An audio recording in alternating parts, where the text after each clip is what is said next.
ओम नमः शिवाय। आज 10 द्वार का भेद बता रहा हूँ। अक्सर देखता हूँ कि गुरु लोग बताते रहते हैं कि 10 द्वार होता है, 10 भवन होता है, लेकिन इसके बारे में साफ और संक्षिप्त तरीके से किसी ने नहीं बताया। लेकिन आज आपको इसके बारे में ज्ञान दे रहा हूँ। 10 द्वार का मतलब ये होता है, जब हम आप स्नान इत्यादि करके तैयार हो जाते हो तो प्रथम द्वार में हम पहुंच जाते हैं, और जब किसी पूजन पे बैठ कर के हम उस पूजन पाठ को करना चालू करते हैं तो समझो कि हमें फिर दूसरा द्वार पूजा करना ही, यानी किसी शक्ति का पूजा करना ही दूसरा द्वार है। और तीसरा द्वार यह है कि किसी चीज़ को करके समाप्त कर देना, यानी किसी काम को में जब हम लगे, यानी पूजा पाठ में लगे और पूर्ण संपूर्ण हो गया तो 3 द्वार वहीं पहुंच गए आप। कितना संक्षिप्त है 3 द्वार तक चलना।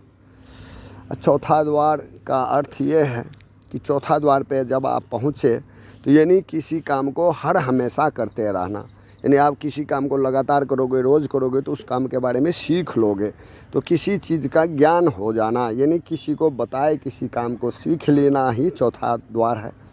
और हाँ, पाँचवा द्वार क्या है कि जब सीख लिए किसी काम को तो सिद्ध को प्राप्त कर लेना, यानी हम आप 5 तत्व बता रहे हो, 5 शक्ति बता रहे हो, यानी तांत्रिक लोग के पास 5 तंत्र होते हैं, 5 शक्ति होते हैं जो प्रचलित है। 5 शक्ति ही है मेन मनुष्य के पास। तो इसी पंच शक्ति को पंचतंत्र भी बोला जाता है। और अपना किसी चीज़ को सिद्ध प्राप्त कर लेना, ये जान लेना कि आप जो मंत्र का सिद्ध किए वो आपको महसूस होने लग जाए, उनका पता चलने लग जाए कि इस मंत्र से हमारा ये काम बन गया। यही है 5वां द्वार। और हाँ, छठा द्वार क्या है, जब आप एक चीज़ का सिद्धि प्राप्त कर लिए तो दूसरे सिद्ध में आसानी होने लग जाता।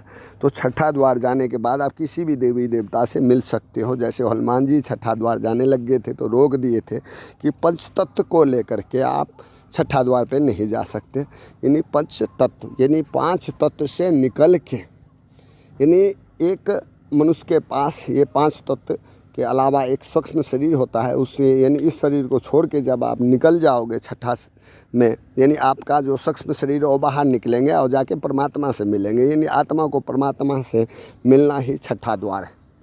और हाँ, 7वां द्वार, जब 7 शक्ति आपको प्राप्त हो गया तो देवता के साथ आपका मीटिंग, यानी देवता के साथ बैठना उठना, देवता की ही तरह आपके पास जानकारी, हर शास्त्र को जान लेना, डर इत्यादि से सब कुछ मिट जाना ही 7वां द्वार है।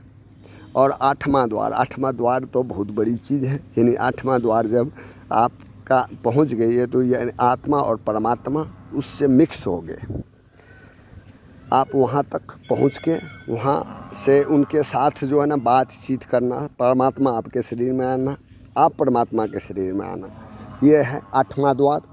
और 9वां द्वार का क्या है कि 9वां द्वार पे जब कोई पहुँचे तो 9वां द्वार का मतलब ये हो जाता है कि 9वां द्वार बहुत बड़ा पावर है, यानी 9वां तक पहुंचने के बाद 10वां आप प्राप्त नहीं करोगे, क्योंकि 9वां में जब पहुंच गए तो यानी जैसे आपको गुरु ने किसी सिद्ध को करवाया, तो आप अगर गुरु ये बता दे कि आप अपना आसन छोड़ के आप हमें इस पे बैठ जाओ, तो आप उनको जो है ना नहीं उठाओगे, तो 9वां तक ही आप चलोगे। 9वां में ही सब कुछ ज्ञान हो जाएगा कि किसके लिए कौन सा आसन है।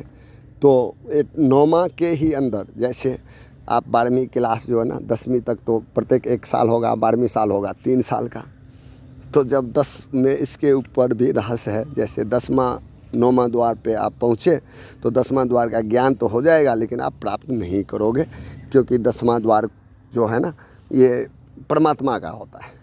तो 10वां द्वार तक पहुंचना कोई आवश्यकता नहीं है। ये है 10 द्वार का भेद। इससे ज़्यादा शेयर करें, जो कोई भी किसी को बहकाए ना, और हकीकत ज्ञान क्या है, वास्तविकता ज्ञान क्या है, उसका प्राप्त हो सके, हर किसी का कल्याण हो, भला हो। जय शिव शंकर। ओम नमः शिवाय। आज शिवरात्रि के परम उपलक्ष्य में इस महान ज्ञान को आप लोगों को भेज रहा हूँ। अगर आप शिव का सच्चा भक्त हो तो जन जन तक पहुँचाओ, जिससे शिव भक्त का कल्याण हो, आदमी भटके नहीं।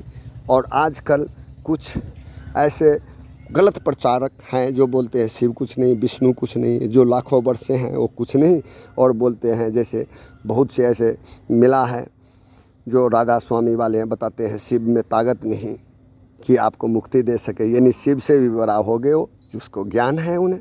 तो ऐसे दुष्टों से रक्षा हो, तो इस तरह से आप उनको बचाओ जो कोई अंधकार में ना फंसे। ओम नमः शिवाय।